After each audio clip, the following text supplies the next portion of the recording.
Welcome to my channel. প্রিয় দর্শক, আজ বিকেলে বেরিয়ে পড়েছি 611 বছরের পুরনো নাড়াজোল রাজবাড়ি দেখার জন্য, যা ইতিহাস সমৃদ্ধ।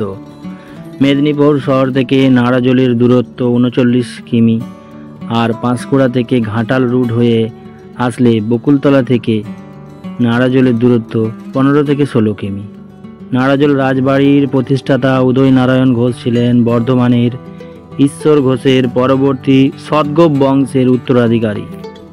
চলো বাকিটা তোমাদেরকে সেখানে গিয়ে জানাচ্ছি।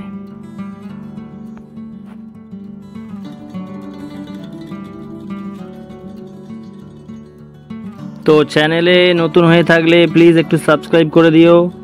আর আমি চ্যানেলের একটা ইন্ট্রো বানিয়েছি, সেই ইন্ট্রোটা তোমরা তো প্রথমে দেখলে, কেমন হয়েছে জানিও। আর এই ধরনের রাজবাড়ি সত্যি ঘুরতে যাওয়ার জন্য আমি খুবই এক্সাইটেড ছিলাম অনেক দিন থেকে, তাই আজকে একটু সময় করে বেরিয়েছি। কিন্তু ওয়েদার ভীষণ খারাপ, মেঘলা আকাশ, জানি না কি হবে, সবটা ঘুরে দেখতে পারবো কি না, বৃষ্টি হওয়ার সম্ভাবনা রয়েছে। ভিডিওটা লং হবে, কিন্তু কেউ স্কিপ করবে না। এই ভিডিওর মাধ্যমে আমি কিন্তু তোমাদেরকে রাজ পরিবারের যে বংশ তালিকা সেটা তুলে ধরবো, একদম অতীত থেকে বর্তমান পর্যন্ত, তাই তোমরা দেখতে থাকো। তো নাড়াজোল রাজ কলেজের এটা খেলার মাঠ, আর তারপরেই তোমরা দেখতে পাচ্ছ এটা নাড়াজোল রাজ কলেজ, নতুন যে রাজ কলেজ এটা। এর আগে কিন্তু ক্লাস হতো বাড়ির ভেতরেই, সেটাও তোমাদেরকে দেখাবো। তো যেতে যেতে জাস্ট দেখাচ্ছি, এটা হচ্ছে তোমার নাড়াজোল রাজ কলেজ।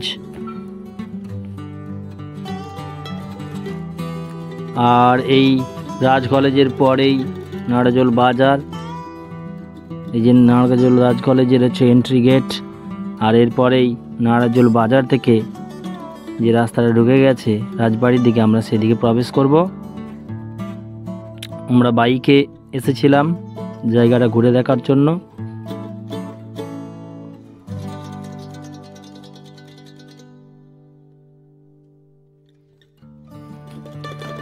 আমরা এই যে বাজারে চলে এসেছি, এই বাজার থেকে যে রাস্তাটা ঢুকছে সেদিকে আমরা ঢুকবো রাজবাড়ির দিকে।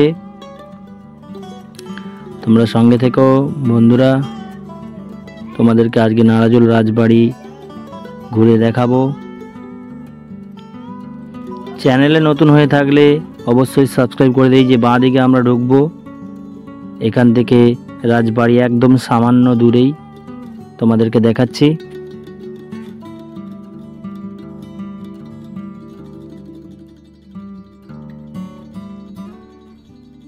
A few moments later. তো গাইজ ফাইনালি চলে এসেছি একদম রাজবাড়ির কাছে। রাজবাড়িতে এন্ট্রি করবো এবার। তো এইটা হচ্ছে রাজবাড়ির গেট, সিংহদুয়ার। 1966 সালে এখানে রানী পারমিশন দিয়েছিল এখানে হচ্ছে কলেজ করার জন্য, সেই জন্য সেই বোর্ডটা লাগানো রয়েছে। আর এরপরে আমরা একদম রাজবাড়ির ভেতরে মাটির পথ দিয়ে এগিয়ে চলেছি। সেখানে গিয়ে তোমাদেরকে আমি সব কিছু ঘুরে ঘুরে দেখাবো। তো সঙ্গে থাকার জন্য ধন্যবাদ। বাইকটা প্রথমে পার্কিং করে নিলাম।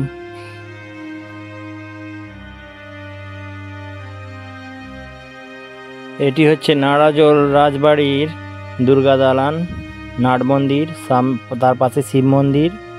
এইটি হচ্ছে কাঁচারি বাড়ি, আর এটা ঠাকুর বাড়ি।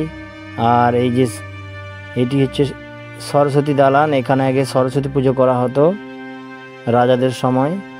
আর এর পাশেই রয়েছে রাজবাড়ি। আমি রাজবাড়ির দিকে এগিয়ে চললাম। 1418 খ্রিস্টাব্দে জায়গাটি ছিল জঙ্গলে ঘেরা। এটি কথিত আছে যে এটি আদিম বসতি ছিল। বর্ধমানের রাজা উদয় নারায়ণ ঘোষ শিকারে এসে জঙ্গলে পথ হারিয়ে ফেলেছিলেন। জঙ্গলে ঘুরতে ঘুরতে তিনি এক অলৌকিক দৃশ্য দেখতে পান। তিনি দেখেন যে অদ্ভুত এক মায়াবী আলোয় এক বক বাজ পাখি শিকার করছে। ওই রাতেই তিনি দেবী দুর্গার স্বপ্নাদেশ পান ও অনেক ধনরত্ন লাভ করেন, সঙ্গে দেবী দুর্গার সোনার মূর্তিও লাভ করেন। আর ওই ধনসম্পদ দিয়েই তিনি নাকি রাজবাড়িটি প্রতিষ্ঠিত করেছিলেন। সেই দুর্গা মূর্তি কিন্তু আজও এই রাজবাড়িতে দুর্গা পুজোর সময় পূজিত হয়।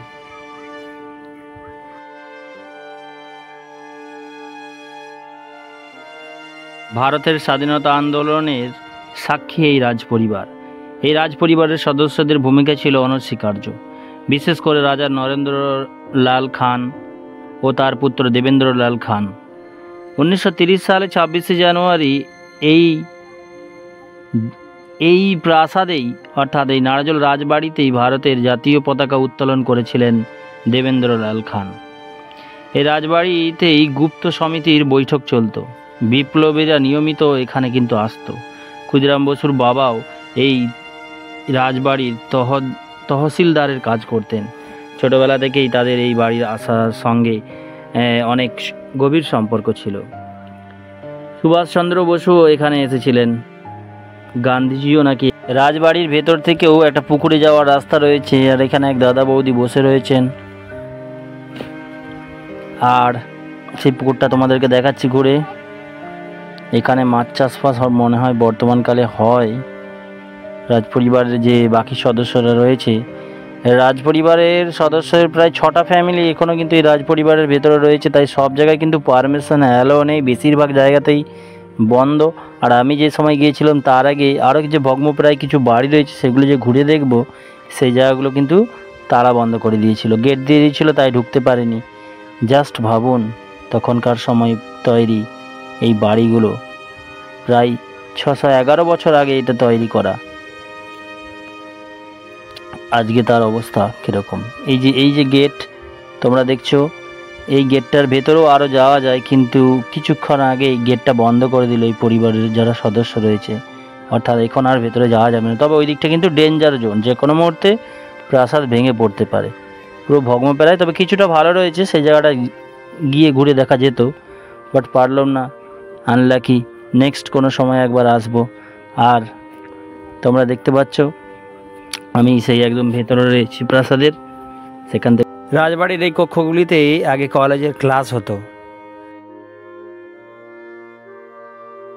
এই নারাজল রাজবাড়ির যিনি রানীমা, সেই রানীমা কিন্তু এই বাড়িগুলো আগে ভালো ছিল। এখানে হচ্ছে কলেজ করার একটা পারমিশন দিয়েছিল। তো 2010 সাল নাগাদ প্রায় এই কলেজটা এখান থেকে, যে তোমাদেরকে ভিডিওর প্রথমে যে দেখালাম যে নারাজল কলেজ, সেখানে স্থানান্তরিত হয়।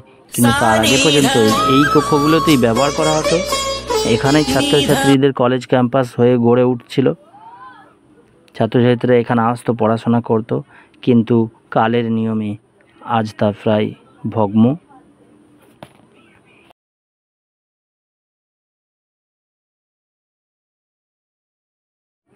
তখনকার সময় তৈরি এই যে দরজাগুলো দেখো, আর এটা থেকে বেরিয়ে সামনে প্রাসাদের পাশেই যে কিছু হয়তো বিল্ডিংস, তারই মধ্যে হয়তো ভেতরটা ভালো রয়েছে, সেইখানে হচ্ছে এই পরিবারের যে বাকি সদস্যরা যারা রয়েছে তারা থাকেন। সেই জায়গাটাও তোমাদেরকে দেখাচ্ছি।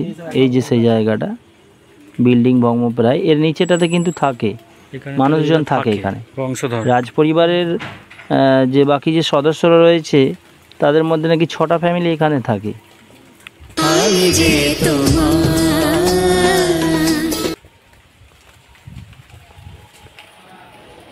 লোহা দিয়ে নির্মিত ও বেলজিয়াম কাঁচ দিয়ে নির্মিত এই ডিজাইন সত্যিই ইতিহাসের সাক্ষী হয়ে দাঁড়িয়ে রয়েছে।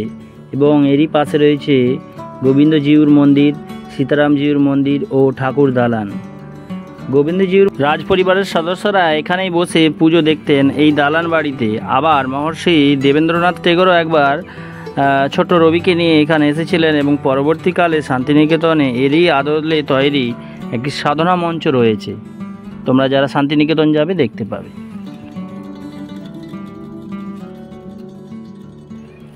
এই মন্দিরটি রাজবাড়ির আদি দুর্গা পূজিত হন এই মন্দিরেই। উচ্চতা প্রায় 50 ফুট। রাজা সবারাম খানের পুত্র সীতারাম খান আজ থেকে প্রায় ঠাকুরটা হচ্ছে 251 বছর আগে এই মন্দিরটি প্রতিষ্ঠিত করেছিলেন। এটি মূলত রাধাকৃষ্ণের মন্দির হলেও এখানে কিন্তু দুর্গা পূজা হয়ে থাকে। আর সীতারামজিউর মন্দিরে কিন্তু রয়েছে হচ্ছে তোমার এখন রাধাকৃষ্ণ, পাশের যে মন্দিরটা রয়েছে তোমাদেরকে সেটাও দেখাচ্ছি। মন্দিরের গায়ে এই শিল্প কারুকার্যের একটা বিশেষ অর্থ রয়েছে। পুরনো দরজা আর এই শিল্প কারুকার্যের অর্থ আমি বিশেষ বুঝি না, তাই তোমাদেরকে বলতে পারলাম না। এটা পুরোটাই লোহা দিয়ে বানানো। এই ছাদটা কাছি দেখো জাস্ট গাইস।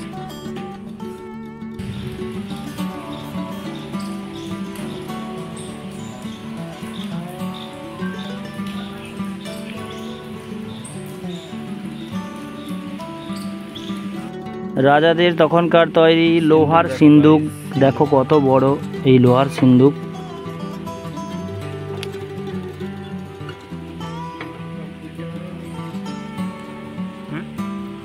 এটি হলো সীতারাম জিউর মন্দির, পুরোটাই বেলে পাথর দিয়ে তৈরি। শিলাবতী নদী দিয়ে নৌকোয় করে তখনকার সময় অযোধ্যা থেকে বেলে পাথর এনে এই মন্দির তৈরি করা হয়। 1819 খ্রিস্টাব্দে রাজা মোহনলাল খান এই মন্দির প্রতিষ্ঠিত করেন। খরচ হয়েছিল প্রায় তখনকার সময় 1 লক্ষ টাকা। তোমরা সেই মন্দিরটা দেখছো মেদিনীপুরের মোটামুটি বড় মানে বড় রাজা।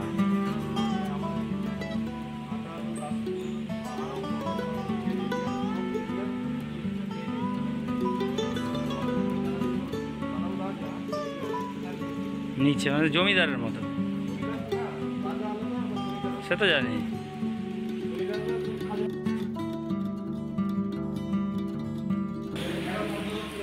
আমি এখন দাঁড়িয়ে রয়েছি একদম, যে কিছু বলতে গিয়ে আটকে গেলাম, তার কারণ পেছনে যে দাদা বৌদিরা রোমান্টিসিজমে পুরো ভরপুর, আর বৃষ্টি হচ্ছে বলে আমিও বাইরে বেরোতে পারছি না, তাই চোখের সামনে কিছু জিনিস দেখতেই হচ্ছে।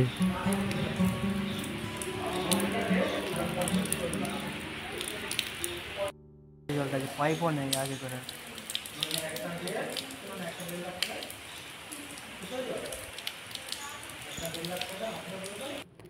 তখনকার সময় রানীমা এই মন্দিরই পুজো করতেন, শিবের পুজো। এটা শিব মন্দির, তিনি বাইরে যেতেন না। এই ব্যক্তি হলেন হচ্ছে তোমার এই রাজ পরিবারেরই সদস্য, আর ওনার কাছ থেকে আমরা কিছু জেনে নিয়েছি জায়গার বিশেষ অর্থ সম্পর্কে। এটা হচ্ছে রাজ পরিবারের বংশ তালিকা, তোমরা একটু জুম করে দেখে নিও। ঢোকার দুই পাশে নহবতখানা রয়েছে, সেখানে দিনে 3 বার করে নহবত বাজতো। এই যে বাড়িটি আজকে প্রায় ভগ্ন। এই বাড়িটির পেছন দিক দিয়ে আগে রাজবাড়িতে এন্ট্রি করার পথটা ছিল, তোমাদেরকে আমি সেটাও দেখাচ্ছি।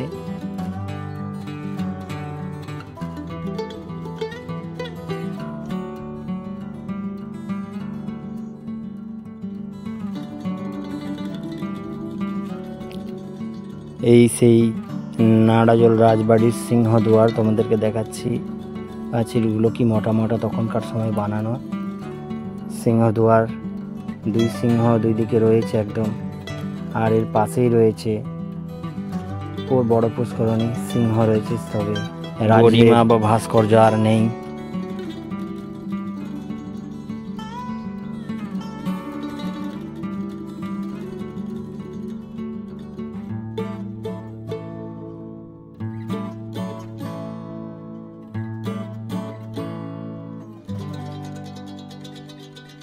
তো বন্ধুরা, এটি হচ্ছে হাওয়া মহলের পেছনের দিক।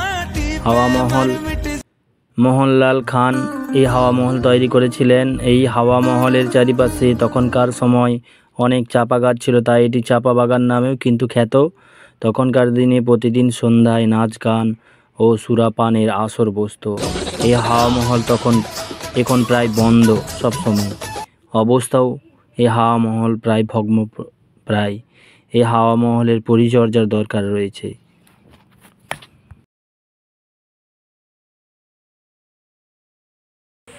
তো গাইস, দেখতেই পাচ্ছ বৃষ্টির মধ্যে ব্লগ করতে চলে এসেছি।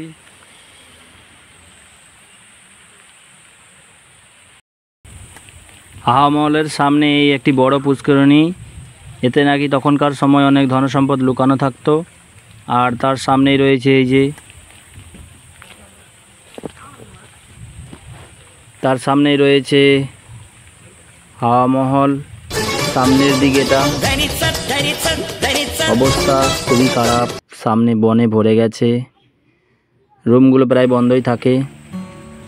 এই যে জলের ফোয়ারা, এখান থেকে জলের এক সময় ফোয়ারা ছুটতো, আর রাজারা ওই মন্দির এই প্রাসাদের ভেতর বসে, হাওয়া মহলের প্রাসাদের ভেতরে বসে এনজয় করতো। সেই দিন সত্যি আজ কোথায় হারিয়ে গেছে। তবে কয়েকটা ঘরে দেখলাম কিছু লোক রয়েছে, জানি না এরা কোনো কাজ টাজ করে হয়তো। আমরা দূরে ওই সিংহদুয়ারের যে বড় গেট সেটা দেখতে পাবে ভগ্নপ্রায় আজ। রাজবাড়ি যাওয়ার পথে তোমরা পরপর 6টি শিব মন্দির দেখতে পাবে, রাজারা এটা প্রতিষ্ঠিত করেছিলেন। আর এর পাশে রয়েছে রাসমঞ্চ, ও হচ্ছে রাজাদেরই তখনকার সময় তৈরি যে রথ, সেই রথ নাড়াজোল রাজবাড়ির রথ। আর পাশে রাজপরিবার সদস্যদেরই 3টি সমাধি রয়েছে, তোমরা দেখতে পাচ্ছ। এইটি হচ্ছে রথ, এখানে রথ খুবই বিখ্যাত, প্রচুর মেলা বসে এই সময় যখন রথ টানা হয়। আর তার পাশেই রাজমঞ্চ তোমরা দেখতে পাচ্ছ। 40 ফুট উঁচু এবং 25টি চূড়া বিশিষ্ট এই রাসমঞ্চের সামনেই রয়েছে 6টি শিব মন্দির এবং রাজপরিবারের সদস্যদের 3টি সমাধি। প্রতি বছর রাসের সময় রাজবাড়ি থেকে পালকিতে করে নিয়ে আসা হয় রাধাকৃষ্ণকে, এখানে নিয়ে এসে পুজো অর্চনা করা হয়। মেলা বসে রাসের সময়, এখানে প্রচুর মেলা বসে এবং অনেক মানুষ দূর দূরান্ত থেকে ছুটে আসেন, জমজমাট থাকেন এই এলাকা তখন। এই যে 3টি সমাধিস্থল তোমরা দেখতে পাচ্ছ রাজপরিবারেরই কোনো এক সদস্যের এইগুলি। আর এই হচ্ছে তোমার সেই রথ, কাঠের তৈরি রথ, অনেক পুরনো এই রথ, রাজপরিবারের রথ এটি। এখানে থাকেন রথযাত্রার আগে।